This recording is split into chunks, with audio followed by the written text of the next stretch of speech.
Welcome to the Funding Fathers, where mortgages meet manhood and curiosity meets conversation. Your hosts, Jesse Cronin, Chad Paris, and Tyler Jenkins sit down with guests from every walk of life. Industry insiders, entrepreneurs, and everyday people with extraordinary stories. The topics, anything that fuels life, liberty, and the pursuit of happiness. Pull up a chair, pour yourself a drink. The conversation starts now.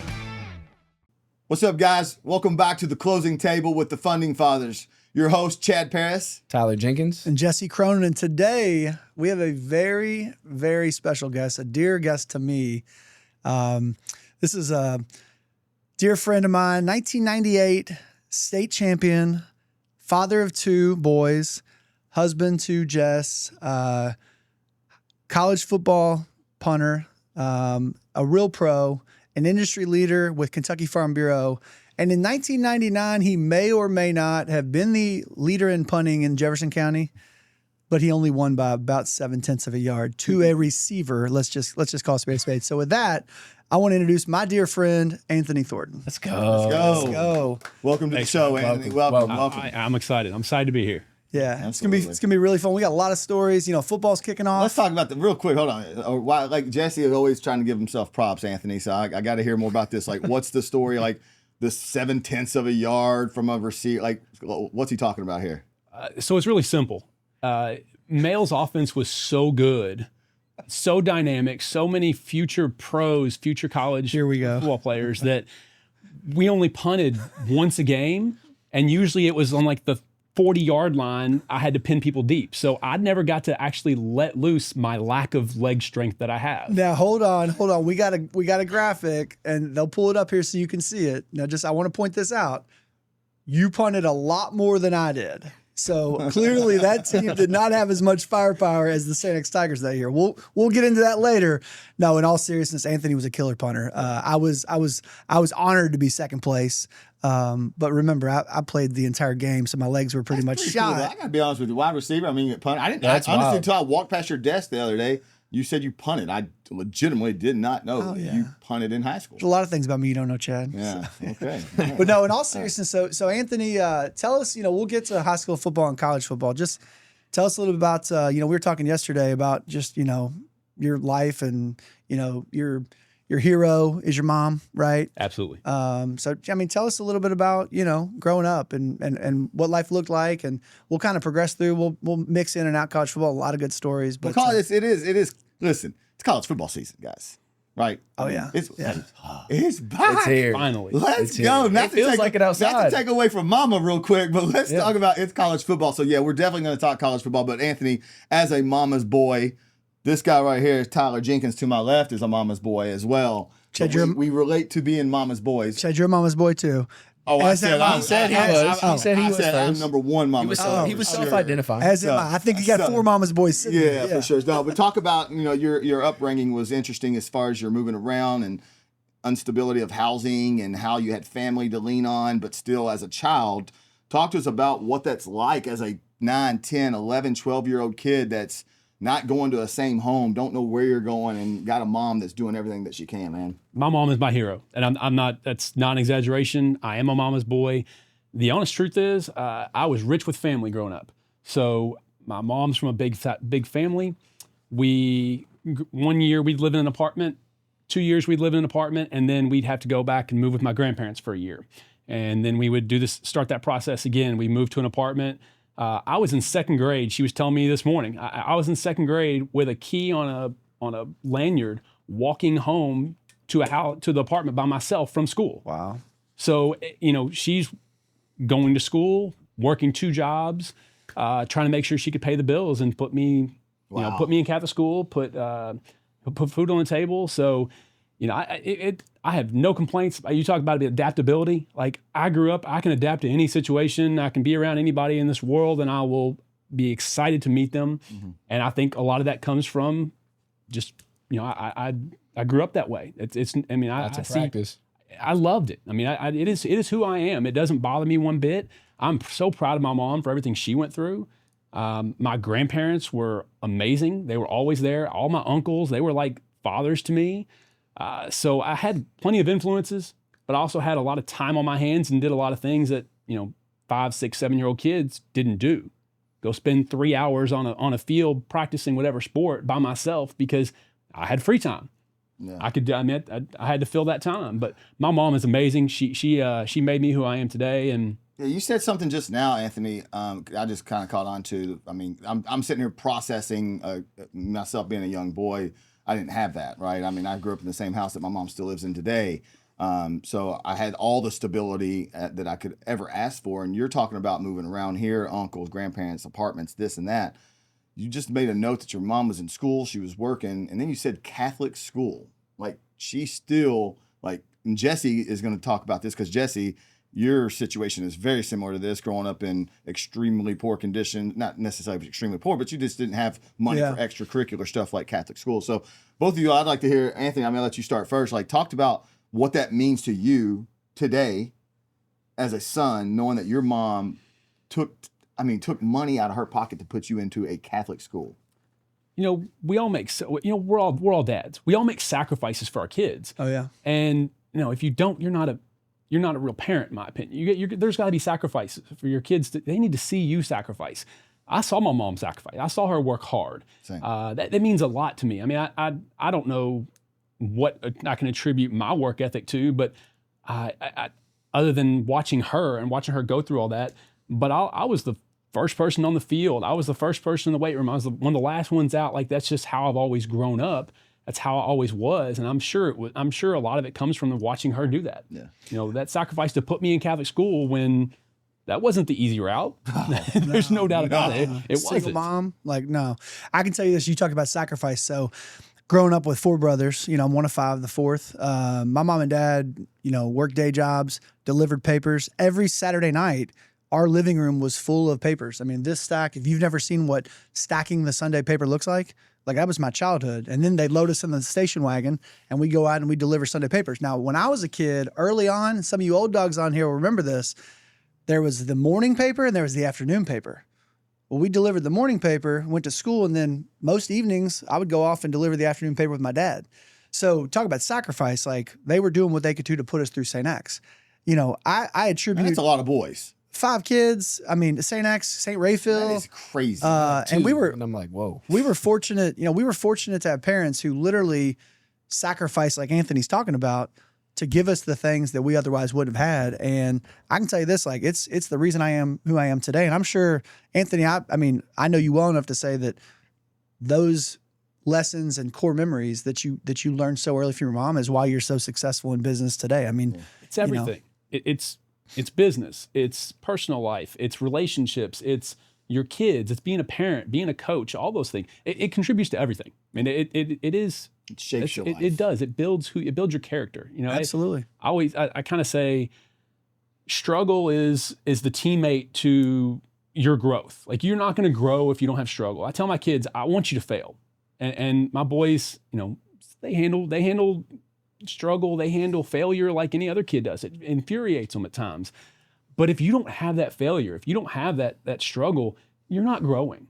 It's same in sports, it's same in life. So yeah, it's lessons learned. I mean, and I love every bit of my journey. If you don't value the journey, the end goal isn't the end. Like, we get to the end and it's over. Like, the journey is the part that matters the most. Do you, I'm curious, like, do you have one memory of your mom, like, that you remember that sticks out where you're like, God, she works really hard? It's hard to say one memory. I just remember, valuing the time I had with her. I really do. I was 6 years old when the guy that I call my dad, they started dating. I was 12 when they got married. So that was kind of the beginning of the stability, as far as that's when we got a house. That's when I had that stability that you attribute to a lot of kids have that stability. I didn't have it till then, but I just remember, I can't really think of one in particular event, unfortunately. Well, it was a culmination. It's just, when I would think the same thing. I don't think I could think of anything. I think you're just so, like, in a position where you're like, she did everything. Yes. Everything was a miracle, probably. Every Friday night, my grandmother and I and my mom went out to eat. And I'd say every Friday, pretty close. We would go to Chi-Chi's. And then, fried just ice cream's the best. you can't beat it. Hopefully it comes back. Chichi's on the way back. It is. Hopefully it's on make it the back way here. back. It's up north. It's going to make its way back. So in anyhow, Minnesota. Yeah, so I would do that with them. I don't know this, but I don't think my mom ever paid for dinner. I'm sure it was my grandmother paying for it. And then I'd go back and I'd have a white fish box from Moby Dick with my grandpa because that was his Friday night tradition. So almost every Friday night, that's what I was doing when I was younger. Yeah. So I remember the nights that she was there, we were having fun. We were enjoyed it. He made a blast. Yeah. But I only ask because I remember there's one for me specifically because my mom worked I swear to God, 4 jobs. Yeah. And one time, either my dad, because he was around, but it just wasn't great, or somebody was supposed to watch us, and my mom had to take us to her night job at Uno's. So I don't know if you guys have ever had Uno's Pizza. Oh, yeah. Okay, so obviously that's kind of like Chi-Chi's, right? Big shout out to Uno's. Big shout out. But I just remember sitting there. It was me and my sister, and I'm probably 8 or 9, maybe 7, and my sister's 5. She's 2 years younger than me. And we were just sitting in this booth by ourselves. And I remember the look on my mom's face, because she was, they were working her like a dog, dude. She's running all over the place, all this stuff.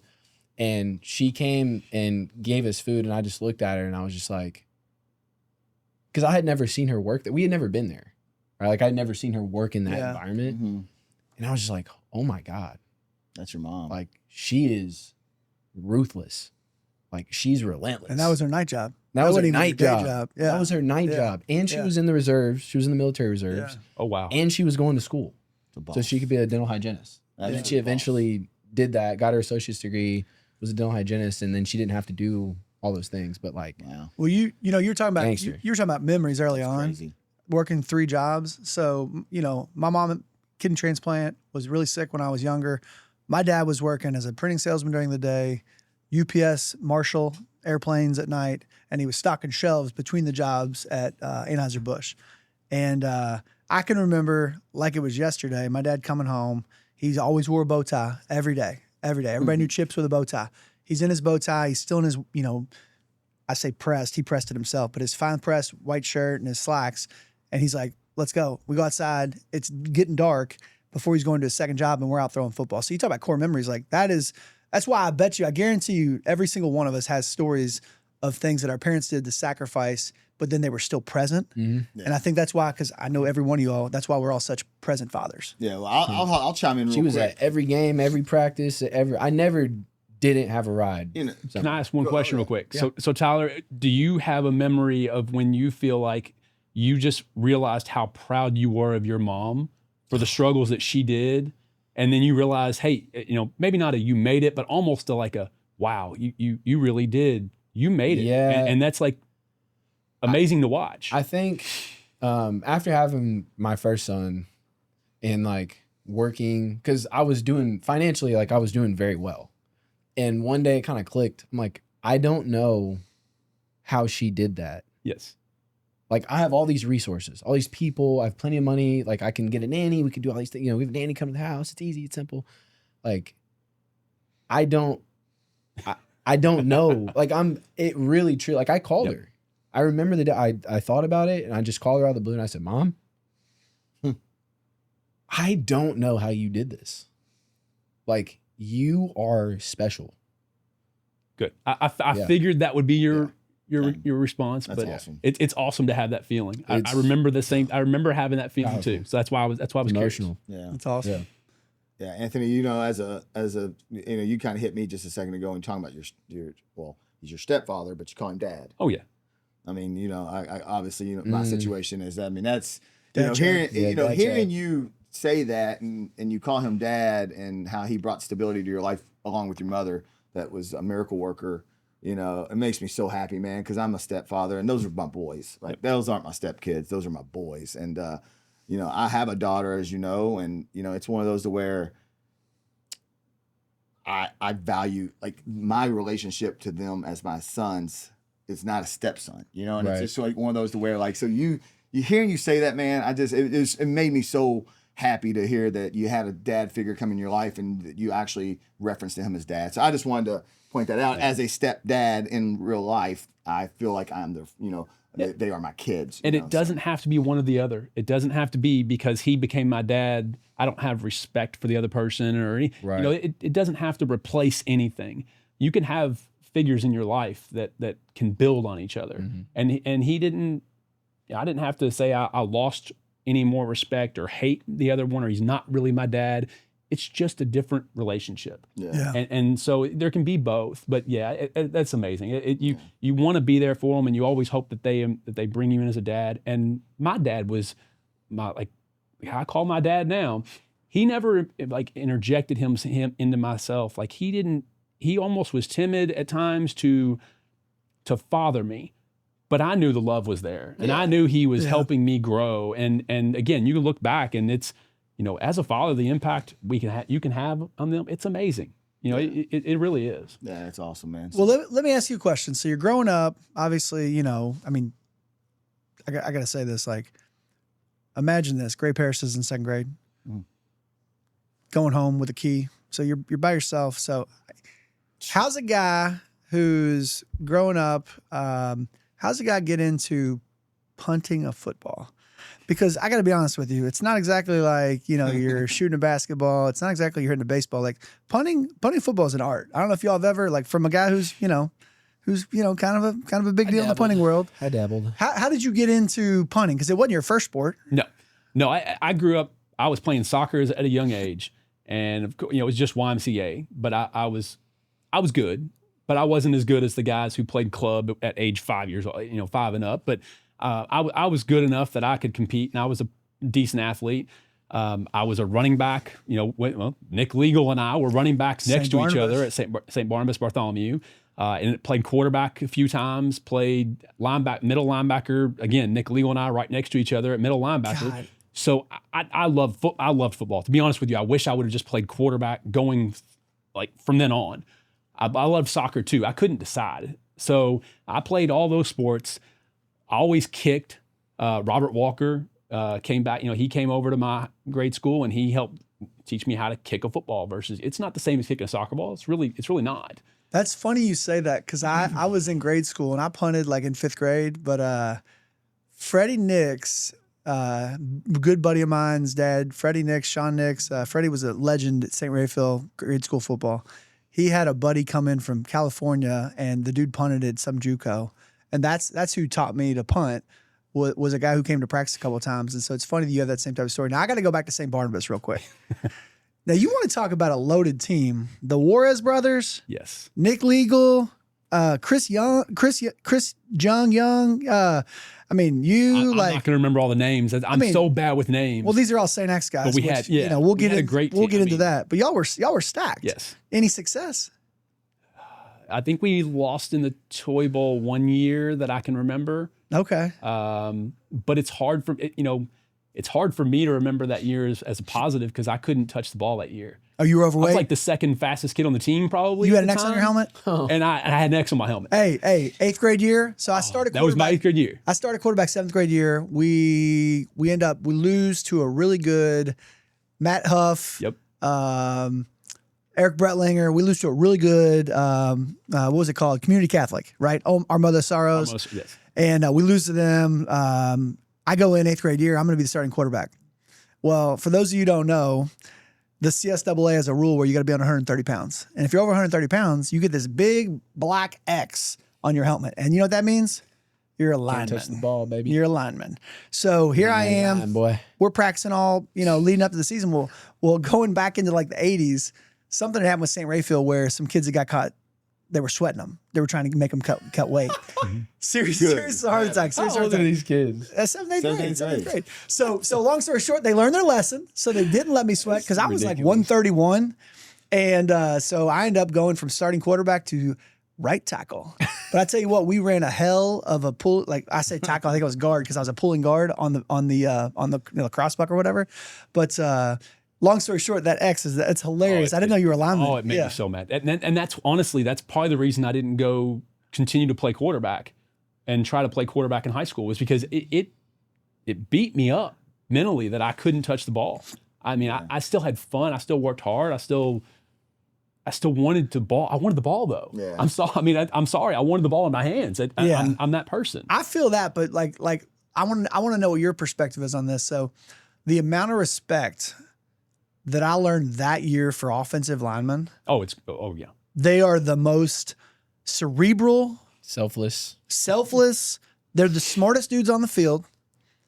In any given moment, they have to know so many things, so many different, blocking techniques and blocking, strategies. I mean, the left tackle, baby. Listen, you got the quarterback is only as good as that left tackle. That's right. On the right hand quarterback. So, I mean, you talk about Jeff Saturday. You watch on him a lot of time. I love listening to that guy. He's so smart. He just talks about the centers and how they are. They are in the mix, and it's like they are basically the quarterback before the quarterback gets the ball. Pretty crazy. So yeah, it's one of the smartest dudes I've ever met in my life is my dad's first cousin's husband, Will Wolford.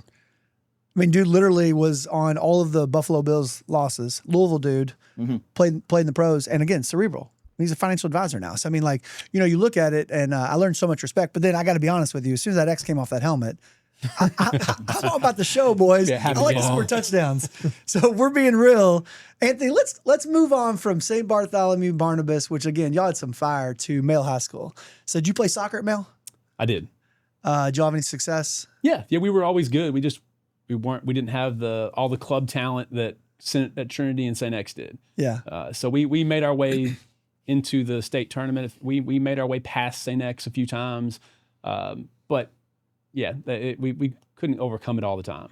We had a great group of players. We had a great group of guys. So did you punt all 4 years? I didn't. I tore my ACL my sophomore year. Okay. So I went. Ease. I don't know this for sure. I assume that I would have had a pretty good chance to be the starting kicker and punter for Male my sophomore year. And literally, I think the day before camp, I tore my ACL. Not sports related, just had an accident, tore it, and it beat me up. You want to talk about taking something that you love and having it pulled from you, and I don't know if depression's the right word, but man, I lit that sophomore year. You want to talk about the year I struggled, that was it. My senior year. First, so we played this exhibition game with Louisville that Bellarmine played every year. Me and Ray Spalding going after a loose ball, and I dove on the ground, and I stretched my arm out, and that big-ass motherfucker jumped on top of me, and literally my whole shoulder Just came popped. out. really. And that ended first game of the season. Ended my whole senior season. That was senior high school, but you got hurt again No, at that Bellarmine. was That was college. college. That was college. Oh, that was college. Yeah, that was college. I thought you got hurt both. Okay, so No, college. that was college. Yeah. So I I had feel- the red shirt. feel like you your said. pain there. I get it. Mentally, Yeah, it's hard. One of the hardest things It's brutal. that I've ever. And then I also got diagnosed with UC, so ulcerative colitis. You don't know what that is. Yeah. But those things happened Sound like a doctor. in between each other, and so I got surgery, and then got on whatever medication I needed to fix the whole UC thing, and played that. I can't imagine both of y'all. You talk about depression. I mean, it's real. The thing you love is ripped from you, and you got to sit on the sidelines, and you got to be a good teammate, because let's be real. I guarantee I know both you guys. Y'all were the biggest cheerleader. Y'all were probably coaches on the sidelines. I know we've talked about. You were basically Chitty's coach. I was literally his personal point guard coach. Yeah. So I can't imagine. Have you ever? Y'all are better men than I was, man. I was on a stacked high school team. We actually made the state tournament in 1997, Marion County Knights, baby. But I obviously was buried on the depth chart. So I could have been anywhere from the 7th to the 10th man. We had 10 seniors and an all-state freshman point guard, right? So we were stacked, and it didn't help, And of course, again, I was not a starter on that team, but I could definitely contribute. And play. I tore my ankle all to pieces in a scrimmage. I could not get it right, and it slowed me. I couldn't train. I couldn't condition. I couldn't start practice. It just would not heal. By the time it healed, I was buried. I couldn't get any clock, and I loved my boys. I mean, these are my boys still to the day, right? Love them. I love my coach. He was a good coach. Basketball was from Marion County. That's all I did. I played no other sports, tennis here and there, but basketball was it, man. And my pride got in the way. Because I knew I could play. I knew I deserved to be on the court. Okay, I realized I wasn't a starter. I didn't need big minutes, but we were deep. And in my opinion, I could contribute, and I couldn't do it. So finally one game, and I don't remember a lot as I get old, but we were at Adair County, and my coach put us in trash minutes.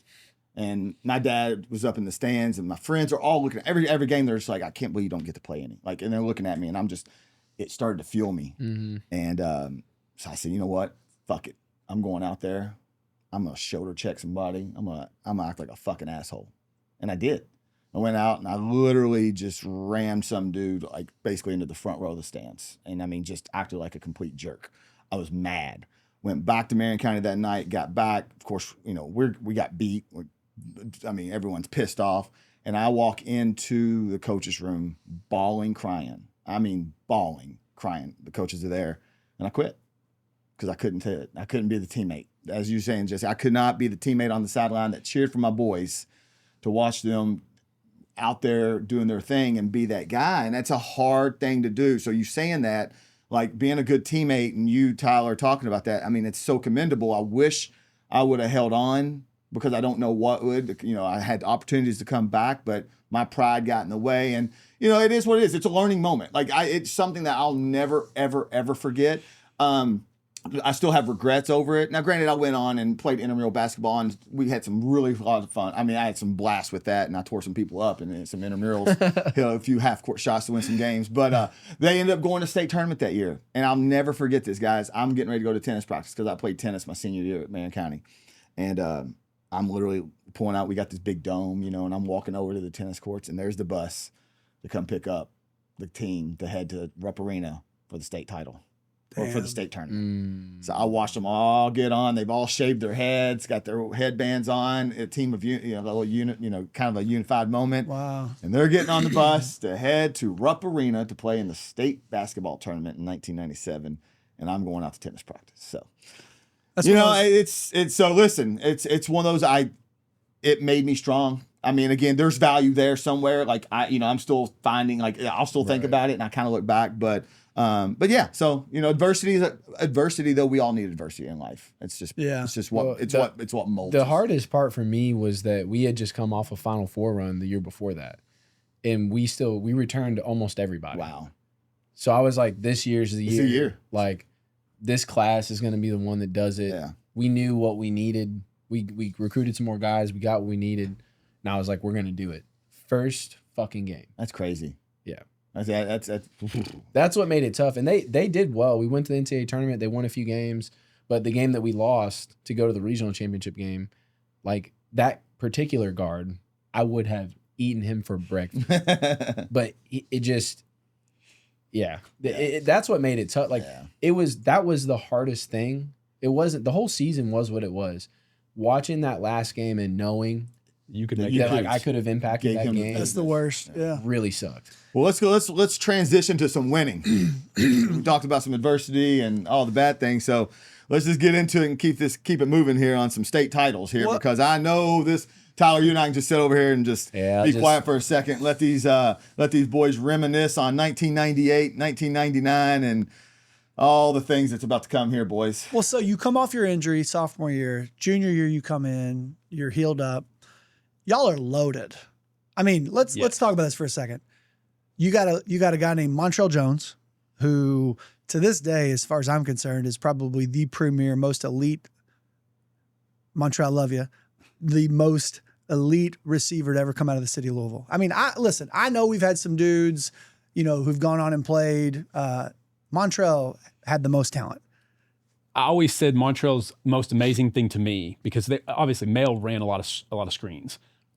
I never saw somebody who in a 3 foot by 3 foot area could catch a screen and make 2 or 3 people miss and then be gone. Like nobody. So it's not even the downfield speed. It's not, his hands are huge, like all those facts. But just in a 3 by 3 area, he'd catch a screen and you'd watch him literally make the first DB miss, a linebacker coming at him miss, and then he would take off. Listen, that dude footwork was crazy. That's the most impressive thing that I remember of him. His hips. You talk about a guy that probably in practice, when he did karaoke and tapoke. Oh yeah, tapoke. that dude worked karaoke. Boy, with salsa in practice. I would say, give this guy a mojito, let him go to work. So you got Jerry Aarons at quarterback. He was what, Mr. Football, Tennessee. Yeah, 5-star recruit for Tennessee. University of Tennessee Volunteers. That's somebody who's just playing high school football. He was a ball. Stud. And so, that team was loaded. So you come back, you start as a junior? So my junior year, Jerry Aarons, I got to give him credit. Jerry was I knew I wanted to punt and kick, but Dr. Jerry Aarons, he literally pulled me over and he's like, all right, this is, when you're trying to punt, try to do this with the nose. Like I'd never punted. I mean, I could kick the ball really far, but to get a spiral, to get that consistency, I did a little bit as a younger kid, but I didn't know all the ins and outs of it. I was just powering the ball. You're telling me Jerry generally helped me Aarons. with how to place the ball and stuff. And it wasn't stuff that I hadn't already heard before for the most part, but just being the quarterback and talking, bringing me in and really trying to say, you're going to make our team better. Jerry was an encouragement to me.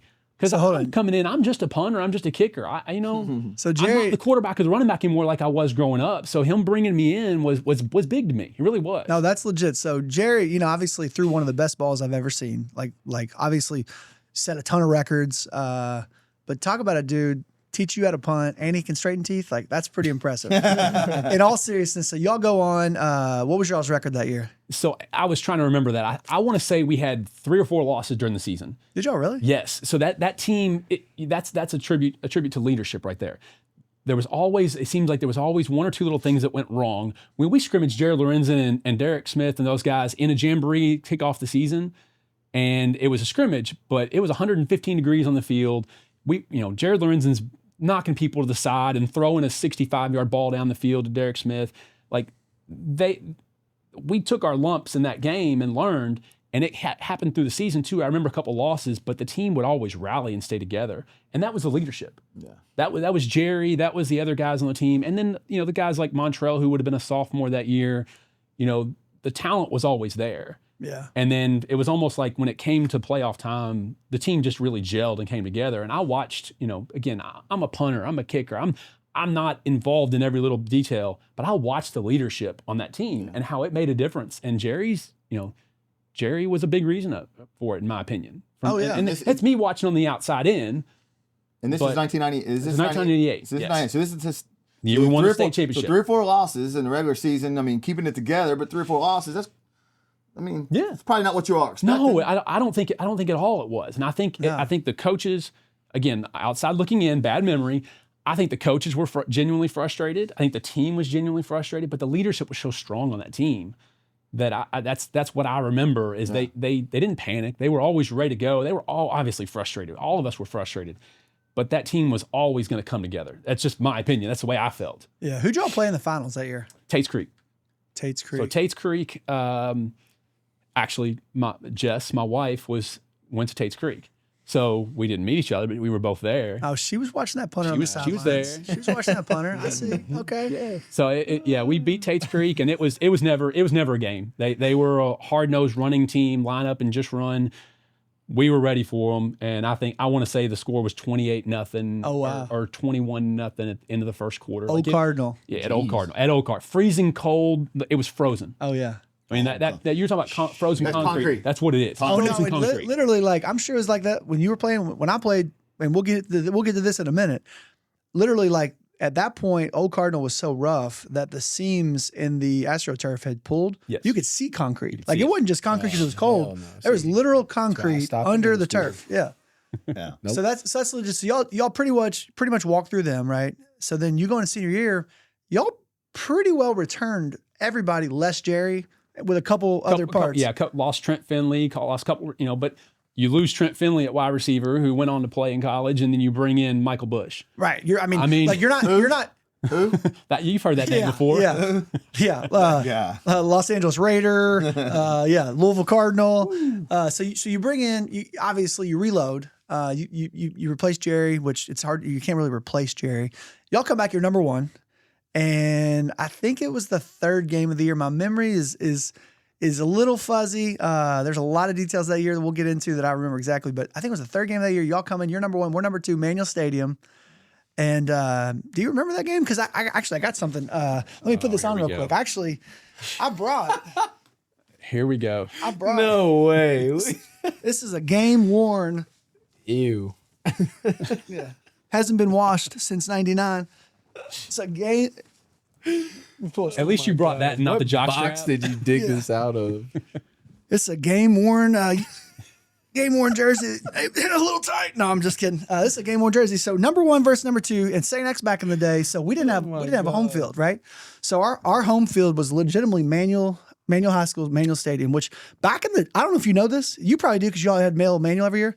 Back in the 20s and 30s, like That Kentucky, was the stadium. Louisville, like college teams would play Manual Stadium. So like it was a legit deal. Now they changed the layout over the years to where they cut out the bowl. Like it used to be a bowl, but it's a big deal. Like it was a big stadium, but that was our home field. So number 1 male comes in. The word field very carefully. It's a dirt ball. Yeah, and it had like I swear it was a stadium. It wasn't a field. There was no field. I swear you could put a ball at the 50, and if you just barely nudged it either way, it had such an arch because they do it for rain. The ball would roll the other side. But number one male Bulldogs with a loaded offense comes into Manual Stadium, and like I said, fuzzy memory. Anthony, you remember the score of that game? No. It's 39-3 for those who were asking. He said, I don't have a fuzzy. So y'all ran into a buzzsaw, but I've told this story. I was telling Chad this yesterday. Tyler, so Montrell Jones, a junior. Mike Bush, who played in the NFL, is maybe a 14-year-old freshman. I'm almost 19. I was literally an old senior. Tyler, have you ever seen have you ever seen Mike Bush in person, by the way, before he tells the story? No. This man is a mountain. And I mean, he is if you play in the league, I just kind of he's a running back mountain, and his shoulders were this built like a so just ball. to give you some context on what he's getting ready to tell you. As a 14-year-old freshman, he's probably 6'2", 180 pounds. Or something like that. Yeah. I mean, man, he was a 14-year-old man. So male Bobby Redman, who we'll hit that in a minute, but literally like one of the best high school coaches of all time. One of the best men of all time. Yeah, I owe him so much. Bobby's a good dude. So Bobby, they ran a cover 0, which if you're not a football guy, I know you know a little, but like maybe you know this, but for those of you who don't, cover 0 is literally where they have no safety. There's not like 2 safeties, anything like that. So male would pull everybody up because if you have to beat them on the pass. Well, they had such athletes. Montrell's covered me man to man, and Bobby was smart. Like we ran the ball a ton, but if we threw the ball, like it was naturally pretty much going to me. So Bobby has Mike Bush, 14-year-old man child, Mike Bush playing man over. So we run a 60 go, which is basically just beat your guy, throw it as deep as you can. And we go up, and Montrell and I jump for the ball. It's a jump ball. The ball gets tipped, so it's a free ball. And a freight train, otherwise known as Mike Bush, comes through my chest. And I swear on my life, like I wish we could find the film. My mom, you and Jesus have a conversation? Well, we did. We did. What did heaven look like? Can you give everyone a picture of what heaven looked like so we know? I was out cold. On the video you can see it, but like before I say that, my mom's in the bleachers crying because she thinks I'm dead. You died. Baby boy is gone. I swear. He gone. My mom's crying. She's in the bleachers. I'm on the field dead, just like this, right? Montrell catches the ball. So, it's up like this. Mike comes through me like a freight train. Montrell catches the ball. He goes 50 yards across the field to the other sideline. Probably gives Bobby Redman a high five. Mind you, I think we were up already like 17-3. They're gasping. I think we were up already like 17-3, so it didn't matter. But Montrell goes across the field, comes back, and that's about the time that I'm leaving Jesus and coming back. I get up, I make the tackle. I swear I don't have any memory of any of that. But we go on, we win 39-3. That's crazy. And that's fun. And we lost our first. You got the low grade concussion. Yeah, that was no low grade. I had a full on concussion. But you all went on to win 99, right? Oh yeah, big time. And we, you all didn't go through sound like they had to go through Tate's Creek, which was kind of easy, right? Like your all year, what you said. We were rolling on such high cylinders that I'm not going to say easy is the word, but we were just rolling. Ready. Yeah, the team was ready. But there was no way we were going to lose that. We were going to lose that game. I think you all had a little different. You had a little different experience in your. Our first 2 rounds, we played Meade County in the first round, and thankfully, Meade County. This is actually really funny. Thankfully, Bobby Redman was such a good dude that he let us play at Male. It was our home game. We played at Male, and I think we won actually. I said Meade County. We played Marion County. We played the Knights. Oh, wow. We played the Knights. Your high school. In 99? Oh yeah. So we win 49-0. And we played a North Hardin team. We win 28-0. Something like that. Playing. That's another topic for another day. We were St. X playing North Hardin and Marion County. You want to talk about layups? Yeah. Well, we were the number 2 overall seed, so you get layups. So then, who do we face in the 3rd round? The Male Bulldogs. Ooh. And it was a rainy week all week long. And Anthony likes to tell the story a little bit differently than I do. Anthony, what do you remember of that night? I'll tell you the three things that lead up. One, when we were on our field warming up, there was a light, like dew in the morning. He's talking about at Mail High School. That's it. He's talking about at Mail on High the School. grass at Mail, a light dew on the ground. That's it. We went to the bus. We get on the bus and it fogs up from all of us in the wet conditions, and we actually hit a power line. And no kidding, power surge comes down off the line, goes around the outside of the bus. Like, it's like a we're movie. all freaking out. Like, it is a crazy moment. Wow. And again, my memory's not 100%, but I it was a crazy moment. We finally settle down. It's all of a 2-mile drive over to Manual Stadium. So we get over there. I'm the first one to step on the field. We're all, the team is shaking. The team is, coming back together, getting ready to play a game. We're fired up because we survived that. I step on the field on the first one. No kidding. There's a fire hose in the field, gushing water. No exaggeration. I'm not exaggerating. I step on the field. My foot goes 6 inches deep into the mud. My first step on the field. I look around. I'm like, what in the world is going on? I wish I was making this up. I truly do, but I was the first one on the field. Now, here to their defense, it was a dirt bowl. It was all mud. It was all dirt. So you had to put some water on it to make sure it wasn't dust bowl out there. Right. But you didn't need to be sinking. There was no passes to be thrown that night. Literally, our quarterback had to hold the ball in his hand and push it. When I had to catch a snap for a punt, I literally was catching it in my stomach because I wasn't going to try to catch it in my hands. There was no way. I didn't trust myself. That's how bad. That's how muddy of a mess this game was. So we've got wide receivers out here who couldn't get the ball. Now let me say this. Y'all were cheating. The last time, Deflate gate. Now there's another story. The game was supposed to be played at Mail or at Papa John's. Well, that was the deal of them using the first round of the field. So I wasn't in the room. I just heard these stories. Bobby might have stretched that a little bit. So the last time I checked, both teams have to play in the same field. So Mail wasn't playing in the mud. We weren't over at Papa John's. We were playing in the mud too. Says the team that runs the veer and dive. I was gonna say, if you're not passing the ball a whole lot, so our strength is wide receiver and a good running back. But that's our strength is on the speed and the outside. There was no speed. If y'all are gamblers, little DraftKings, the way this conversation's going, who do you think won that game? St. X Tigers. So we went on, and that was the quarterfinals. We go on, we play Hopkinsville at Hopkinsville, and they end up, they're up 21-3. We end up beating them 22-21 with about 6 seconds left. And flash forward, we beat Eric Shelton in the finals, 34-31. Another man child. That's another man. Yeah. What, Anthony, what'd you say? You told me a story one time about Eric Shelton pulling up. What was it? The rumor was he committed to Florida State, and the next day he showed up in a Mercedes with spinners that were back when the wheels would spin around. That was the rumor. I didn't live in Lexington. I can't confirm all this stuff, but that was. It takes me back to Rex Chapman, and he pulled up that brand new IROD. But hey, who's saying what? But no. But you all ended up winning 99 state champs. State champs. Awesome. So go back to the first game of that 99 year. So I said we played Jared Lorenzen and those guys in an exhibition. The year before. Your boy Ray Childs. Oh yeah. We played him the first game of that 1999 year. Ray played football. He was on the team. Ray played football. I heard these stories about how great he was, and don't get me wrong, he was a phenomenal player. Ray, we did not put him up to this. This is fantastic. So this is actually fantastic. Well, we've got his helmet laying on the table. Real quick, Andy, that helmet it's got a lot of marks on has it. marks on it. Oh, it's got marks. This guy was a player. He was an athlete. That was a practice helmet. If you rub that against the asphalt, let's just be real. He was a player. We heard all week long. Don't, be ready for him. Be ready for him. We heard it all in the film study. First game of the season, kickoff game. We're down at their stadium. Opening play of the game. They kick it off. We return it for a touchdown. So 7 seconds into the game, we're up 7-0. All right, we're celebrating. So then we come right back and we kick the ball to them. I don't think it was him. I think it was the other guy, the other returner. Catches the ball, comes up, pop, gets knocked out, ball flies up.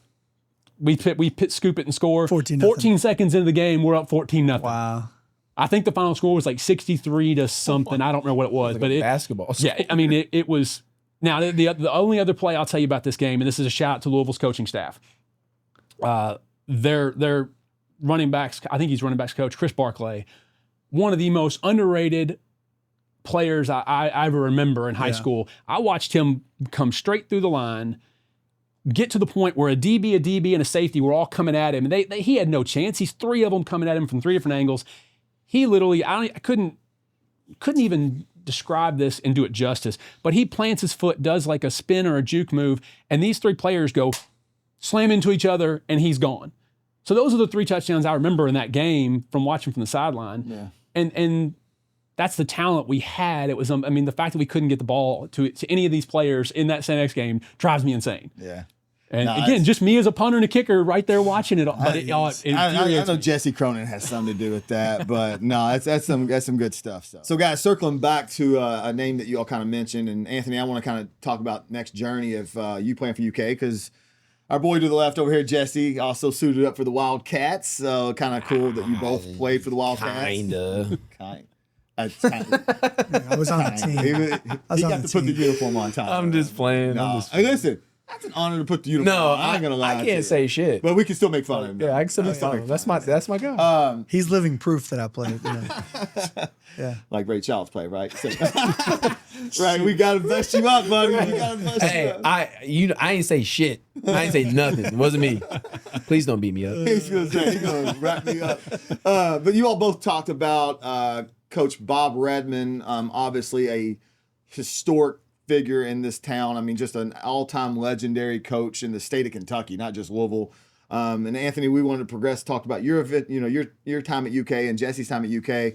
But let's talk about how you got to UK because of that man, and also how Jesse probably got some love for UK because of that man, and how much of a just role model, father figure, and just a leader he was for you guys. I have a soft spot in my life for coaches. I just do. If you show me a coach, and 90% of them, I'm in awe of them. I love coaches. I love coaching. Agree. That man right there, I don't know if I've even told him how much he's meant to me. You need to do that, but if you can. I think I have. I think I've related, but I wouldn't have gotten a chance. Nobody was going to look at a punter or a kicker. You've got to go to camps. You've got to do all that stuff. I never did those things. I never went to the camps. I was getting recruited because Coach Redman was telling these schools to recruit me. He was the one getting me, interest from these coaches. He's the one who got me set up on an unofficial visit to UK for the first time, unofficial visit to IU, got me out to Louisville's practice to meet the coaches and stuff. So, I have so much respect for this man. He did so much for me, and he was patient with me, because me trying to play 2 sports, it was not easy. I should have honestly stopped playing soccer, but that man is amazing. He is, and he's one of those coaches that you cannot say enough good things about him. Yeah. But you fully believe you don't play football for the University of Kentucky without that man. No, never happened. And you weren't asking him to do this. I mean, as far as you, I think he knew I had interest in it. Yeah. Just because it's how I am. But I don't think he knew. I don't know. I don't know the answer. I really don't.